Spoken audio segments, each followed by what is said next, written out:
Hello बच्चे, कैसे हैं? बढ़िया, गुड। अब हम कौन सा चैप्टर कर रखे थे? 3.4 फिनिश्ड है अपनी। अब अगर आपने पीछे के वीडियो 3.5 अभी हम करने जा रहे हैं, 3.5 के पीछे अगर आपने कोई वीडियो नहीं देख रखा है तो उसको ज़रूर देखें। एंड अगर किसी वीडियो का लिंक नहीं मिल रहा है तो आप मुझे बताएंगे, फिर मैं आपको भेजूंगा, ठीक है? जो 3.5 है एक्सरसाइज, इसके अंदर एक नए मेथड के बारे में आपको बताया गया है कि 3.5 जो एक्सरसाइज है लीनियर इक्वेशन का, वो क्या कहता है। उसके अंदर जो मेथड है क्रॉस मल्टीप्लिकेशन मेथड। अब ये क्या है क्रॉस मल्टीप्लिकेशन मेथड, इसको हमें पहले समझना है। समझने के बाद हमें क्वेश्चन करने हैं, ठीक है? क्रॉस मल्टीप्लिकेशन मेथड के बारे में आपको अच्छी तरीके से पता अभी नहीं है, बट हमें इतना पता है कि किसी भी लीनियर इक्वेशन का स्टैंडर्ड फॉर्मेट क्या होता है। तो आपको पता है ना, a1x plus b1y plus c1 equals to 0 और a2x plus b2y plus c2 equals to 0। अगर ये लीनियर इक्वेशन का स्टैंडर्ड फॉर्मेट है जो आप सभी को पता है, इसलिए क्योंकि इसी से हमने स्टार्ट करा था, और ये लीनियर इक्वेशन का जो स्टैंडर्ड फॉर्मेट है, इस स्टैंडर्ड फॉर्मेट से ही हमें ये पता चलता है कि लीनियर इक्वेशन किस फॉर्मेट में है, इसमें x का क्या कोफिशिएंट है, y की क्या कोफिशिएंट है, और कोफिशिएंट कौन सा है, कॉन्सोनेंट मतलब कांस्टेंट वैल्यू कौन सा है। इसके बाद आप इसे अंदाज लगाते हो कि भाई अगर हमने निकाला a1/a2 नॉट इक्वल है b1/b2 के, तो इसका मतलब है कि ये यूनिक सॉल्यूशन है। क्लियर है ना? यूनिक सॉल्यूशन है। और इसके बाद अगर a1/a2 इक्वल है b1/b2 के और नॉट इक्वल है c1/c2 के, तो नो सॉल्यूशन होता है, ये नो सॉल्यूशन है। एंड अगर आपके पास ये तीनों वैल्यू इक्वल आता है, ठीक है ना, तीनों वैल्यू इक्वल आता है, समझ गए, b1 b2 equals to c1 c2, तो ये हमारा मैनी सॉल्यूशन हो जाता है। फिर इसकी ग्राफ कैसी होती है, ये ग्राफ वाले एक्सरसाइज में हमने पढ़ लिया है। ये पॉइंट्स आपको याद रखना है, क्योंकि इसके फर्स्ट क्वेश्चन में 3.5 में पहले चेक करना है कि अगर यूनिक सॉल्यूशन है तो आप इसका सॉल्व करो, और यूनिक सॉल्यूशन नहीं है तो सॉल्व नहीं करना है। मानते हैं कि हमारा यूनिक सॉल्यूशन है किसी का भी, किसी इक्वेशन का, सपोज ये जो इक्वेशन है इसका यूनिक सॉल्यूशन है, तो क्रॉस मल्टीप्लिकेशन क्या कहता है। तो क्रॉस मल्टीप्लिकेशन हम देखते हैं, बना कैसे वो भी देखते हैं। अगर आप भूल जाओ फॉर्मूला तो कैसे देखते हैं वो भी देखते हैं। मल्टीप्लिकेशन मेथड, आप ध्यान से देखो। अगर हमें x की वैल्यू निकालना है, ध्यान रखना है, x को ऐसे बंद कर दो, x की वैल्यू निकालना है, x को बंद कर दिया, x को ऊपर लिखा, x को ऐसे बंद किया, तो क्या क्रॉस लगेगा, देखो यहाँ पे b1 c2 minus b2 c1, तो हम यहाँ लिख देंगे ना b1 c2 minus b2 c1। ध्यान से देखो, हमें ये x निकालना है, इसको हमने क्लोज करा यूं, तो ये जो बचा उसका क्रॉस एंड अल्टरनेट को माइनस b2 c1, ये इक्वल होगा। अगर हम y को निकालते हैं तो y को क्लोज करो, ठीक है, और y क्लोज करने के बाद y का जो राइट साइड है उसका क्रॉस करना है जो बचे हुए चीज है। तो यहाँ पे है c1 इंटू a2, बन जाए आपके पास c1a2, और माइनस क्या बनेगा c2a1, ये दिमाग में ही रहता है c2a1।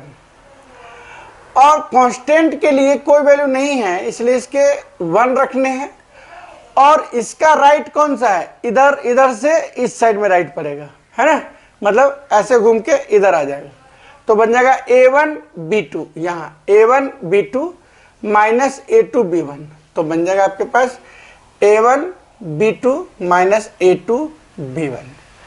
ये बहुत आसान है। अब ये चीज आपके दिमाग में है, इमेजिन है आपके पास। अगर हम लोग x निकालते हैं तो तुरंत दिखाना ना x वाली वैल्यू a1 a2 है, और y की तरफ b1 यहाँ रखना b1, और इस साइड में आया c2, तो b1 c2 माइनस B2C1। तुरंत दिमाग में इमेजिन करो इक्वेशंस को, अगर याद नहीं है तो x को बंद किया B1C2 माइनस B2C1, y निकाला तो C1A2 माइनस C2A1। क्लियर है ना बात? क्रॉस आप इमेजिनेशन करके y निकाला C1A2 माइनस C2A1, a निकाला B1C2 माइनस B2C1, 1 निकाला तो A1B2 माइनस A2B1। ये कांस्टेंट वैल्यू है। अब ये तो गिवन है, या तो आप इस इक्वेशन में रख के आप यहां से वैल्यू निकाल सकते हैं। बहुत सारे लोग यहां से ऐसे ही कराते हैं, ऐसे। लेकिन मैं आपको ये बोलूंगा कि जब आप ये निकाल ही लिया तो जब आपको x निकालना है तो x के लिए फॉर्मूला लिख लो बजाते से। ये जो कांस्टेंट नीचे की जो वैल्यू है ये इसके साथ इक्वल है, क्रॉस मल्टीप्लाई होकर यहाँ आ जाएगा। तो बन गया आपके पास B1C2 माइनस B2C1 अपॉन में A1B2 माइनस A2B1। ठीक है, अब y निकालना है तो y के लिए क्या फॉर्मूला बन जाएगा, ये इसके यहाँ पे आ जाएगा। तो y इक्वल टू क्या होता है, सब्स्टिट्यूट होता है ना, क्रॉस मल्टीप्लाई करने से ये चीज़ यहाँ चला गया और ये y निकल जाएगा, इसके नीचे ही रह जाएगा। तो हमारे पास क्या हो गया, C1A2 माइनस C2A1 अपॉन में A1B2 माइनस A2B1। क्लियर है? तो अब हम इस फॉर्मूला के थ्रू करेंगे।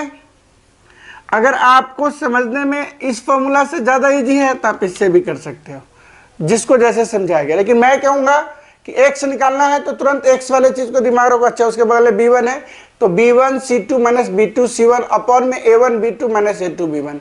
y निकालना है तो y को भूल के C1, y के बगल में C1 है तो C1A2 माइनस C2A1 अपॉन में फिर वही A1B2 माइनस A2B1। सिंपल सी बात है। एक बार फॉर्मूला लिख लिया क्रॉस मेथड से, आपको क्वेश्चन करने में कोई प्रॉब्लम नहीं है। ठीक है, सो हम क्वेश्चन देखते हैं और क्वेश्चन देख के सॉल्व करते हैं। 3.5 का क्वेश्चन नंबर 1, 3.5 का क्वेश्चन नंबर 1 कैसे सॉल्व करेंगे बताइए। 3.5 का क्वेश्चन नंबर 1 ट्राई करो जल्दी। पहले चेक करो कि क्या इस इक्वेशन का सॉल्यूशन है या नहीं है। तो मैं इसको मिटा रहा हूं। ठीक है, ये लिखने के बाद आप लिख लिए होंगे इसको, ये बार बार लिखेंगे, याद हो जाएगा आपके पास। हमने 3.5 का क्वेश्चन नंबर 1 करते हैं। देखो, पहले क्वेश्चन को अगर देखोगे तो साफ साफ लिखा हुआ है कि which of the following pair linear equation has unique solution. तो पहले तो चेक करो कि किसका यूनिक सॉल्यूशन है। अगर यूनिक सॉल्यूशन है तो उसको सॉल्व करेंगे।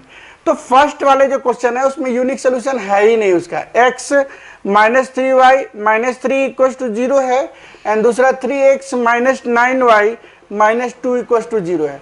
अब अगर आप यहाँ पे A1/A2 निकालोगे तो 1/3 है। देखो ना, यहाँ 1 है, यहाँ 3 है। और B1/B2 निकालोगे तो यहाँ पे -3 अपॉन है -9, ये कट के ये भी 1/3 आ गया। और C1/C2 निकालेंगे तो ये -3/2 आ गया। तो ये नहीं इक्वल है। तो हमारा कॉन्सेप्ट क्या कहता है, A1/A2 इक्वल है B1/B2 के और नॉट इक्वल है C1/C2 के। तो लो भैया, ये तो नो सॉल्यूशन में आता है, नो सॉल्यूशन में आता है। तो आप राइट है इस बात के लिए। अब जब नो सॉल्यूशन है तो हम सॉल्व नहीं करेंगे, यहाँ तक छोड़ देंगे, बोलेंगे इनमें सॉल्यूशन है ही नहीं तो सॉल्व नहीं करेंगे। अब हमारे पास, इसको मिटा रहा हूँ, दूसरा क्वेश्चन देखिए, इसके बाद वाला। इसके बाद का जो क्वेश्चन है वो यूनिक सॉल्यूशन है। क्वेश्चन नंबर 1 का सेकेंड पार्ट, 1 का सेकेंड पार्ट कहता है कि 2x प्लस वाई, क्वेश्चन लिखो आराम से, 2x प्लस वाई इसकी वैल्यू है 5 एंड दूसरा है 3x plus 2y equal to 8। ये है फर्स्ट, ये है सेकेंड इक्वेशन। आप ध्यान से देखो इसको, इसका A1/A2 और B1/B2 नॉट इक्वल है, that's why it has unique solution. तो हम लिख देंगे it has unique solution, unique solution. तो अभी तक आपने सब्स्टिट्यूशन मेथड करा, एलिमिनेशन मेथड करा, ग्राफिकल मेथड कर लिया है ना। तो सब्स्टिट्यूट करके वैल्यू से आपने वैल्यू निकाला, एलिमिनेट करके वैल्यू से वैल्यू निकाला, और आप अब जो निकालने जा रहे हो क्रॉस मेथड से। तो आप सीधा x का फॉर्मूला लिखो, B1C2, x दिखा B1C2 माइनस B2C1 अपॉन में A1B2 माइनस A2B1। ये बहुत इजी मेथड है मेरे ख्याल से, क्योंकि इसमें जो वेरिएबल टाइप क्वेश्चन होगा वो भी बन जाएगा, देख लेना। B1 C2 इसके आगे कुछ नहीं है, 1 तो 1 रखा, और इनटू, अच्छा इसको अंडरस्टैंड कैसे करना है, इस इक्वेशन को मन में ही आप चेंज कर लेना इस टाइप से, 2x + y - 5, एंड यहाँ पे हो जाएगा 3x + 2y - 8। अब यहाँ पे देखो ये वैल्यू माइनस में चेंज हो गया ना, तो ये ध्यान रखना है, 1 × C2 की वैल्यू है -8, तो लिख देंगे आप ब्रैकेट में -8 माइनस, फिर इस टाइप का जैसे B2 C1 है, इनको ये होल ब्रैकेट में रखेंगे। B2 की वैल्यू कितना है देख लो यहाँ पे, B2 की वैल्यू यहाँ से भी देख सकते हो, 2 × -5, तो लिख देंगे 2 × -5, ये होल ब्रैकेट में रखा ताकि साइन का गलत ना हो, क्योंकि अगर साइन गलत हो गया तो क्वेश्चन बिल्कुल गलत होता है। अब यहाँ पे आता है A1 B2, लो भाई A1 B2 मतलब 2 × 2, इसमें कोई सब साइन प्लस है तो ऐसे ही रख दिया, फिर माइनस करके इधर वाली वैल्यू को ब्रैकेट में रखना, A1 B2 - A2 B1 मतलब 3 × 1, ये रहा भाई A2 और ये रहा B1, तो ये मल्टीप्लाई हो जाता है, समझ गए। तो यहाँ पे 1 है, नहीं है कुछ, तो अब हमारे पास वैल्यू का आंसर क्या रहा है वो देखो, ये आ गया -8, इस क्वेश्चन का माइनस माइनस +10, 4 - 3, आंसर आ गया 10 में से 8 गया तो आ गया 2, और 4 में से 3 आया 1, 2/1 दैट मीन्स कि 2 आंसर। अब देखो सबसे अच्छी बात यह है कि y जब निकालने जा रहे हो आप C1A2 - C2A1 अपॉन में A1 B2 - A2 B1। अब हमने y निकाला, y के साथ तुरंत इधर लेफ्ट इसके राइट साइड में क्या है, C1 है, तो C1 के साथ A2, C2 के साथ A1। अब A1 B2 चूंकि डिनोमिनेटर सेम है तो आप लिख सकते हो since denominator same that's why हम इसको दोबारा नहीं निकालेंगे, हम क्या करेंगे C1A2, C1 की वैल्यू कितना आप यहां से भी निकाल सकते हो, अगर हम यहां से लेंगे तो अगर यहाँ प्लस है तो खुद ही माइनस में रख लेंगे, यहाँ जैसे माइनस में आया है, तो हम या तो इससे भी ले सकते हैं वैल्यू C1 में -5 × A2 3, फिर मैंने बोला इसके बाद होल ब्रैकेट रख लेंगे आप, C2A1, C2 देखिए भाई क्या है, C2A1 -8 × 2, तो जाएगा -8 × 2, और नीचे की वैल्यू जो निकाल रखा है फाइनल वो 1 रख देंगे सीधा, यहाँ लिख देंगे सिंस डिनोमिनेटर सेम, तो आंसर आ जाएगा 5 3 जा 15 माइनस का +16 अपॉन में 1 and this one 1/1, so 1 answer आ गया, यहाँ 1 और यहाँ 2, x की वैल्यू क्या है आपके पास 2 और 1। अब यहाँ आती है बात की सर पता कैसे चलेगा कि हमारा सही है या गलत है, बिल्कुल इजी है, आपको क्या करना है इस 2 को यहाँ रखो, 2 2 जा 4 और 1 यहाँ रख दिया, 4 माइनस क्या था प्लस था ना, हाँ 4 + 1 5 आता है, 2 3 जा 6 + 2 2 1 जा 2 है ना 8, तो जब वैल्यू पुट करने पे इसको सब्स्टिट्यूट करते हैं तो आंसर हमारा कांस्टेंट वैल्यू आ जाए तो समझ लेना कि आपका जो करा हुआ क्वेश्चन है वो सही है, ठीक है। अब आपको क्या करना है, इसके बाद थर्ड नंबर क्वेश्चन देखिए, फर्स्ट का थर्ड भी आपका जो है वो शायद मेनी सॉल्यूशन का क्वेश्चन है, तो आप इसको चेक करके छोड़ देंगे सीधा, मेनी सॉल्यूशन का कंडीशन आपको पहले ही हमने ऑलरेडी डिस्कस कर रखा है कि A1 अपॉन में A2 निकालो, सिंपल देखो मैंने निकाल दिया आपका कि आपने अगर 3/6 किया एंड दूसरा वैल्यू जो है आपके पास वो है -5/10 माइनस का, एंड तीसरा वैल्यू है 20/40 है ना, इसमें भी माइनस लगा दो अगर स्टैंडर्ड फॉर्म में, ये 1/2 ये 1/2 ये 1/2, मैंने सॉल्यूशन आ गया ना, क्योंकि तीनों इक्वल हो गया, देखो भाई इक्वल हो गया, तो A1/A2 इक्वल B1/B2 C1/C2, तो ये जो है यूनिक सॉल्यूशन की कैटेगरी में शामिल नहीं है, इसलिए हम इसको छोड़ देंगे, जिसका यूनिक सॉल्यूशन है उसको सॉल्व करेंगे, राइट। अब हम आते हैं थर्ड के बाद फोर्थ वाले क्वेश्चन के ऊपर। फोर्थ क्वेश्चन का सॉल्यूशन है यूनिक सॉल्यूशन है, तो क्वेश्चन लिख लो पहले, फर्स्ट का फोर्थ पार्ट क्वेश्चन है x - 3y - 7 = 0, दूसरा क्वेश्चन, दूसरा इक्वेशन है 3x minus 3y minus 15 equal to 0। ये इक्वेशन फर्स्ट, ये सेकेंड इक्वेशन है। सिंपल सी बात है। अब हम वैल्यू पहचानना भी समझ चुके हैं, नहीं तो फिर से दोबारा बता देते हैं। जिस वेरिएबल के साथ कोई भी वैल्यू नहीं है वहाँ 1 होता है ऑलरेडी, ये ध्यान रखिएगा। और ये a1 a2 b1 b2 c1 c2 standard format में ऑलरेडी है, नहीं है तो आपको थिंक करके या करके दिखा देना है। तो अब हमारे पास सीधा फॉर्मूला लिखना है कि x निकालते हैं तो b1 c2 minus b2 c1 upon में a1 b2 minus a2 b1। ठीक है, ये क्लियर आता है। अब इसे फॉर्मूला जब लिख लिया तो वैल्यू भी रख दो। b1 c2 मतलब -3 -15। कैसे रखते हैं वो ज़्यादा जरूरी है, -3 -15, क्योंकि ब्रैकेट में अगर इनक्लोज करके नहीं रखोगे इसको तो आपको गलत होने का चांसेस ज़्यादा हो सकता है। माइनस रखा, सेकेंड वाले को पूरे फुल ब्रैकेट में रखा, b2 c1, b2 मतलब -3 तो -3 इंटू -7। अब इसके नीचे a1 b2 1 इंटू -3 1 इंटू -3 देखिए, फिर माइनस ऐसे ब्रैकेट में रखा, a2 b1 3 इंटू -3। अब देखो आंसर क्या है, ये प्लस 45, ये minus minus plus minus minus है ना 21, 7 3 जा 21, यहाँ पे आ गया -3, यहाँ आ गया माइनस माइनस प्लस 3 3 जा 9। आंसर देखो कितना आया, 4 में से 1 गया 4 24 और यहाँ हो गया 6 6 4 जा 24। आंसर आ गया आपके पास x की वैल्यू 4। अब हम क्या कर रहे हैं, इस वैल्यू को ऐसे ही रखेंगे, y के लिए फॉर्मूला लिखेंगे। y के लिए क्या होता है, ये बंद करेंगे तो c1 a2 minus c2 a1 upon में a1 b2 minus a2 b1। अब देखो c1 a2 मतलब -7 इंटू a2 मतलब 3, होल ब्रैकेट यहाँ लगे इस साइड वाले में, c2 मतलब -15 है ना इंटू a1 तो 1।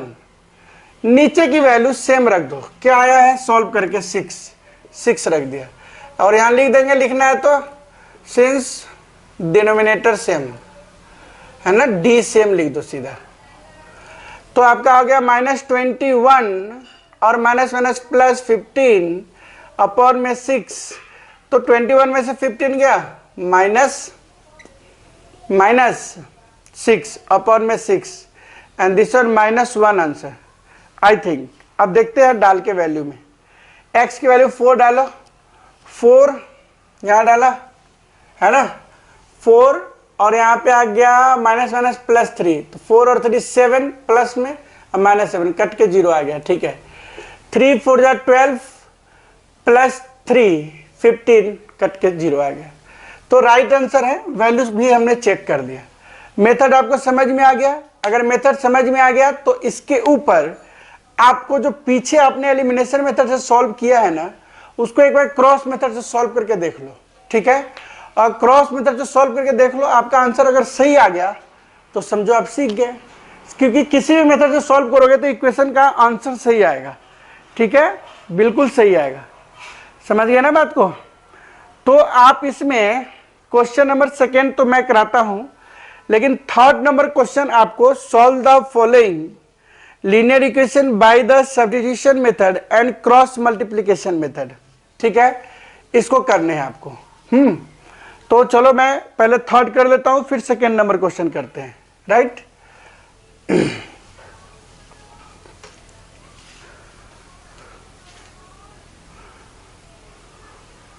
या नहीं तो आप चलो क्वेश्चन नंबर सेकेंड ही कर लो।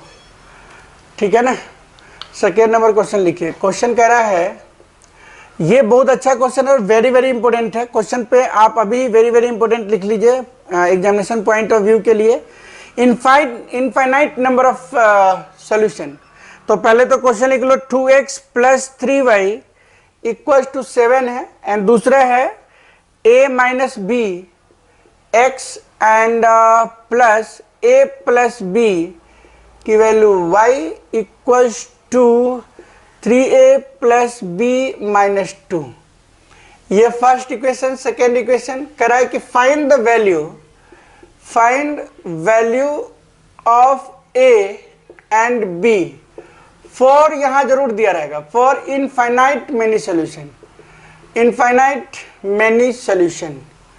ठीक है, अब आपको ये अच्छी तरह ही पता है, इसमें कोई डाउट नहीं है कि इनफाइनाइट मेनी सॉल्यूशन के लिए कंडीशन क्या होता है। सबसे पहली बात है तो कंडीशन होता है a1/a2 इक्वल होता है b1/b2 के और इक्वल होता है c1/c2 के।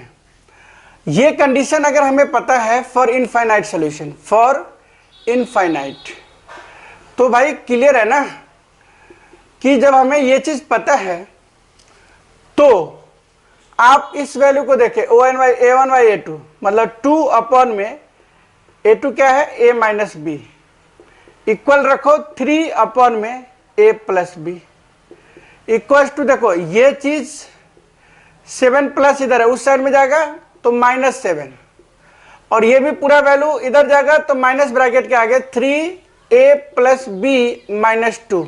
मैंने माइनस रख दिया आगे क्योंकि वो उस साइड में जाएगा कांस्टेंट वैल्यू स्टैंडर्ड फॉर्मेट में, तो माइनस में है, लेकिन उससे कोई फर्क नहीं पड़ेगा क्योंकि ये माइनस इससे कैंसिल हो गया, कर दिया कैंसिल। अब आपको क्या करना है, पहले दो वाले टर्म से एक लीनियर इक्वेशन निकल जाएगा ऐसे क्रॉस मल्टीप्लाई करके।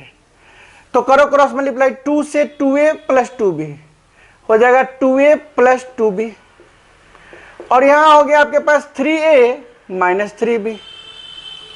अब a को और b को एक तरफ ले जाओ तो हो जाएगा 2a minus 3a plus 2b plus 3b। यहां पे 2a minus 3a minus a आ गया, 2 प्लस 3 5b आ गया। ये एक लीनियर इक्वेशन आ गया आपके पास, इसको लिख लो और इसका नाम दे दो इक्वेशन थर्ड। फर्स्ट सेकेंड तो पहले वाला है। अब क्या करना है आपको, अब इसमें से कोई दो टर्म्स जो आपको पसंद है, या तो पहले से लास्ट के साथ या इन दोनों के साथ क्रॉस मल्टीप्लाई करेंगे। ऐसे आपकी मर्जी, आप किसी के साथ कर सकते हो, फर्स्ट से थर्ड टर्म का क्रॉस मल्टीप्लाई या सेकेंड से थर्ड टर्म का, किसी से भी आ सकता है, आंसर वही आने हैं। तो मैं इससे करता हूं 3a प्लस बी और यहां 7 3a प्लस बी माइनस 2, करो क्रॉस मल्टीप्लाई, क्या बनेगा 3 से 3 3 जा 9a plus 3b, every terms में करेंगे -6, यहां 7a प्लस 7b। अब भाई 7a को इधर ले जाओ, b को इधर ले जाओ तो हो जाएगा 9a minus 7a plus 3b minus 7b और इस साइड में ये 6 को ले आओ, है ना, तो बन गया आपके पास 9a माइनस 7a। तो कौन सा मेथड करना है, x की वैल्यू, मैंने इन दोनों इक्वेशन को क्रॉस मेथड से कर रहे हैं। तो क्रॉस मेथड मतलब x की value b1c2 minus b2c1 a1b2 minus a2b1, जो b1c2 है इन दोनों इक्वेशन के अकॉर्डिंग वो इसमें डाल दिया, 5 इंटू माइनस 3 माइनस, फिर b2c1 यहाँ पे b2 ये है -2 इंटू c1 वहाँ पे 0 है, एंड a1b2 मतलब -1 इंटू -2 एंड फिर 1 इंटू 5। अब इसको सॉल्व करने पे क्या आता है, देखो -15 यहाँ आ गया 0, खत्म करो उधर, ये हो गया -3 माइनस माइनस प्लस 3 और यहाँ -5, तो आंसर कितना आ गया 5 3 जा 15 माइनस का और इस साइड में हो गया -2, ठीक है 0। अब यहाँ पे है 2 1 जा 2, सॉरी 2 1 जा 2 प्लस का 2 -5, तो हो जाएगा -15 अपॉन में -3 कैंसिल होकर 3 5 जा 15। x की वैल्यू तो आ गया 5, x की वैल्यू कितना आ गया 5। अब हमें क्या करना है, इस वैल्यू को y के थ्रू निकालना है, मतलब हमें, अब इसको मैं इरेज कर रहा हूँ, मैं ताड़ रहा हूँ इसको, आप जरा ताड़ चुके होंगे, लिख चुके होंगे इसको। आइए y का फॉर्मूला लिखो, ओ सॉरी यार क्वेश्चंस आप भूल चुके हो, ठीक है, बट आई थिंक इक्वेशन कौन सा था याद है आपको, क्रॉस में y इससे फाइंड कर देना। y के लिए फॉर्मूला क्या निकालोगे, C1A2 minus C1A2 minus C2A1 upon में A1B2 माइनस A2B1। ठीक है ना, ये जो दो इक्वेशंस थे, इन दो इक्वेशन से निकलेगा इसका। अब जरा मैं जहाँ तक वैल्यू मुझे याद है उसके अकॉर्डिंग ही कर रहा हूँ। C1 की वैल्यू 0 था, तो 0 इंटू A2 की वैल्यू यहाँ पे क्या था, 1 था, माइनस C2 की वैल्यू -3 था, -3। ठीक है, C2A1 और A1 की वैल्यू है आपके पास -1। ठीक है, बाकी आप लोग चेक कर लेना, और इसका फाइनल वैल्यू रखता हूँ -3। तो ये तो हो गया 0 और माइनस माइनस प्लस, तो ऊपर -3 अपॉन में -3 कैंसिल होके 1 आंसर आ गया। तो y की वैल्यू है 1 और x की वैल्यू है 5। ठीक है, एंड आई थिंक ये आंसर आपका सही आंसर है। ठीक है, क्लियर है। तो नेक्स्ट जो वैल्यू है वो आप हम देखते हैं। नेक्स्ट x की वैल्यू आ गया, y की वैल्यू आ गया। अब इसी का सेकेंड पार्ट है क्वेश्चन का, उसको देख लो। सेकेंड पार्ट क्या है वो देखिए। सेकेंड पार्ट इसका देखते हैं, सेकेंड नंबर क्वेश्चन का सेकेंड पार्ट। तो ये काफी अच्छा है क्वेश्चन मेरे ख्याल से। सेकेंड का सेकेंड पार्ट जरा देखो, वो कहता है कि 3y, सेकेंड क्वेश्चन का second part, 3x plus y equal to 1 and this one 2k minus 1 into x plus k minus 1 y equal to 2k plus 1, 2k plus 1। ठीक है, आपके पास एनसीईआरटी बुक है, आप उससे देख लीजिए। ये क्वेश्चन है आपके पास। इस क्वेश्चन का सॉल्यूशन कह रहा है कि for which value find the value of k linear equation have no solution. तो नो सॉल्यूशन के लिए इसका कंडीशन क्या है पहले वो लिखो। नो सॉल्यूशन के लिए a1/a2 b1/b2 के इक्वल होता है और नॉट इक्वल टू c1/c2 होता है। क्लियर है ये। तो हमें क्या करना है, सेम बात, इसको पहले इस फॉर्म में रख लो। a1 की वैल्यू 3, a2 की वैल्यू ये वाला वैल्यू क्या, तो 2k माइनस 1, और b1 की वैल्यू है 1 अपॉन में k minus 1, k minus 1 not equal to -1 upon में -2k प्लस 1। ये बस सेटिस्फेक्शन के लिए माइनस करके दोनों तरफ रखने से कैंसिल ही हो जाता है। अब पहला आपको k की वैल्यू तो यहीं से निकल जाएगा ऐसे। तो first term and second term का मल्टीप्लाई किया तो क्या बना गया, 3k माइनस 3, 3 से 3k माइनस 3। क्लियर है ना। और इस 1 से यहां बन जाएगा क्या, 2k माइनस 1। अब k को एक तरफ ले जाओ, तो 3k minus 2k equal to -1, और ये इस साइड आएगा तो +3 बन गया आपके पास।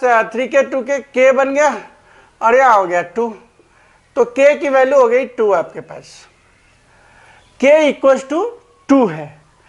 आप अगर इससे निकालना चाहते हो जो नॉट इक्वल है, तो यहाँ पे k की वैल्यू क्या नहीं होगा वो निकल जाएगा।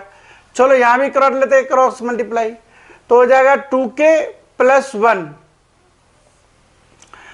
2k प्लस 1, और यहाँ equal to k minus 1, k उधर जाएगा तो 2k माइनस k, -1 -1, तो आ गया आपके पास k की वैल्यू -2। मतलब k नॉट इक्वल टू -2 होना चाहिए। क्या होना चाहिए, k की वैल्यू -2 नहीं होगा, k की वैल्यू क्या होगा, 2 होगा। समझिए बात को। इस तरह से आप नो सॉल्यूशन के लिए वैल्यू निकालेंगे। यहाँ पे m हो सकता है, p हो सकता है, कुछ भी अलग वैल्यू वेरिएबल हो सकता है। जैसे यहाँ पे k है, यहाँ m हो सकता है, इस इक्वेशन में m, यहाँ p हो सकता है, a b के जगह p q हो सकता है, mn हो सकता है। तो इसमें घबराने नहीं है, ठीक है। आप आराम से इसको निकाल सकते हो क्वेश्चन को, ठीक है।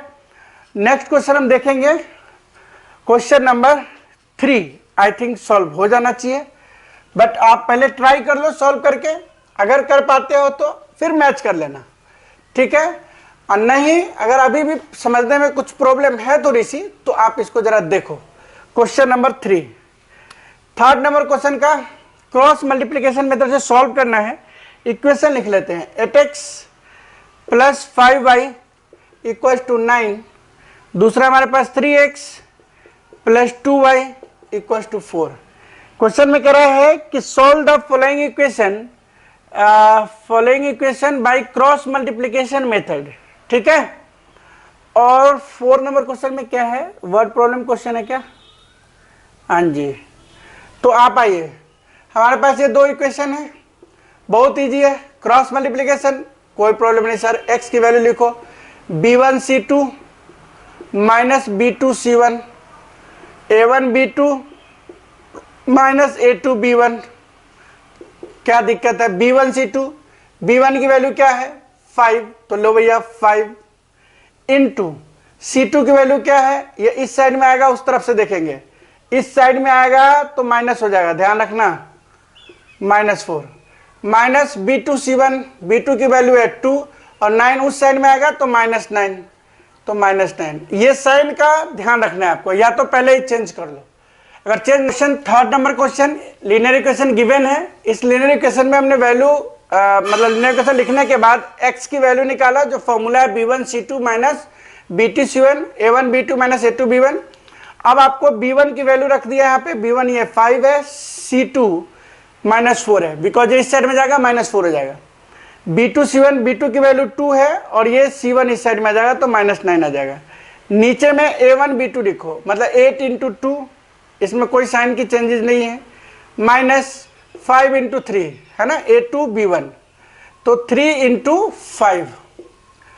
अब आंसर क्या आ रहा है वो देखो, 5 4 जा -20, माइनस माइनस प्लस 9 2 जा 18, 8 2 जा 16 minus 15, answer is -2/1, this one -2 answer. अब जरा हमें y की वैल्यू निकालो। y का फॉर्मूला पता है ना आपको? क्या पता बताओ? y निकालना है c1a2, दिमाग सीधा, c1a2 माइनस c2a1 अपॉन में वही a1b2 माइनस a2b1, दोनों के डिनोमिनेटर सेम होते हैं।